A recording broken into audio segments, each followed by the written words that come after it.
Hi viewers. Ration తీసుకోవడానికి లబ్ధిదారులు ఈ మధ్య అనేక సమస్యలు ఎదుర్కొంటున్నారు. వీటిపై చాలా ఫిర్యాదులు వస్తున్నాయి. ఈ నేపథ్యంలో ప్రభుత్వం దీని మీద కీలక నిర్ణయం తీసుకుంది. ముఖ్యంగా లబ్ధిదారులకు ఊరట కలిగించేలా చేసింది. ఆంధ్రప్రదేశ్ వ్యాప్తంగా గతంలో ఉన్న రేషన్ వాహనాలను రద్దు చేసి నేరుగా డీలర్ దగ్గరికి వెళ్ళి సరుకులు తీసుకునే సదుపాయం కల్పించింది. అది ప్రతి నెల 1వ తేదీ నుంచి 15వ తేదీ వరకు లబ్ధిదారులు వెళ్ళి అక్కడ రేషన్ తీసుకునే అవకాశం కల్పించింది. అయితే దీని మీద భిన్నాభిప్రాయాలు ఉన్నాయి. చాలామంది గతంలో వాహనాలు ఉన్నప్పుడే ఈజీగా సరుకులు దొరికేవి, తమ దగ్గరకు వచ్చేవి, సో ఈజీగా తీసుకోవడానికి అవకాశం ఉండేదని కొంతమంది చెప్తుంటే, కొంతమంది లేదు, గతంలో ఒక ప్లేస్కి వచ్చినా కానీ ఆ వాహనం వచ్చే టైంకి అక్కడ ఎదురు చూడాల్సి వచ్చేది, లేదంటే మిస్ అయ్యే వాళ్ళమని కొంతమంది చెప్తున్నారు. సో వాదన ఎలా ఉన్నా ప్రస్తుతానికైతే కూటమి ప్రభుత్వం రేషన్ డీలర్ల దగ్గరే రేషన్ సరుకులను అందిస్తుంది. అయితే ఇందులో ముఖ్యంగా ఎదుర్కొంటున్న సమస్య సర్వర్ ప్రాబ్లమ్స్ ఎక్కువ వస్తున్నాయని ఫిర్యాదులు అందుతున్నాయి.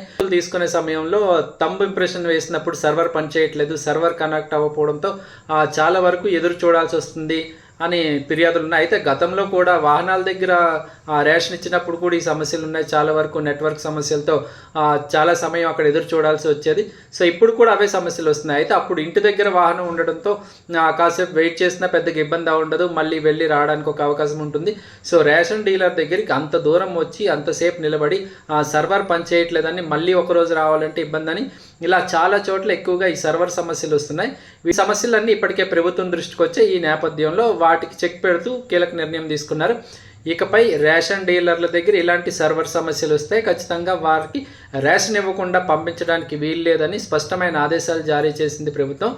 ఒకవేళ లబ్ధిదారుడు రేషన్ తీసుకుంటున్న సమయంలో సర్వర్ పనిచేయకపోతే ఎవరైతే లబ్ధిదారుడు ఉన్నారో అతనికి ఫోటో ఒకటి తీసుకొని అతడి సంతకం తీసుకొని లబ్ధిదారుడికి రేషన్ అందించండి, అంతేగాని సర్వర్ కోసం థంబ్ ఇంప్రెషన్ కోసం వెయిట్ చేయొద్దని ప్రభుత్వం స్పష్టమైన ఆదేశాలు జారీ చేసింది.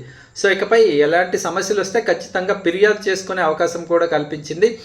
ప్రతి రేషన్ డీలర్ దగ్గర ఇప్పటికే ఒక QR కోడ్ పెట్టారు. ఆ QR కోడ్లో మన మొబైల్ ఓపెన్ చేయగానే ఒక లింక్ ఓపెన్ అవుతుంది. లింక్ ఓపెన్ చేసిన తర్వాత మన కంప్లైంట్ అక్కడ రిజిస్ట్రేషన్ చేయొచ్చు. సో ఖచ్చితంగా ఇలాంటి సమస్యలు ఇకపై ఇప్పటివరకు అయితే సర్వర్ సమస్యలు చాలా ఉన్నాయని ఫిర్యాదులు భారీగా అందుతున్నాయి. ఈ నేపథ్యంలోనే ప్రభుత్వం ఈ నిర్ణయం తీసుకుంది.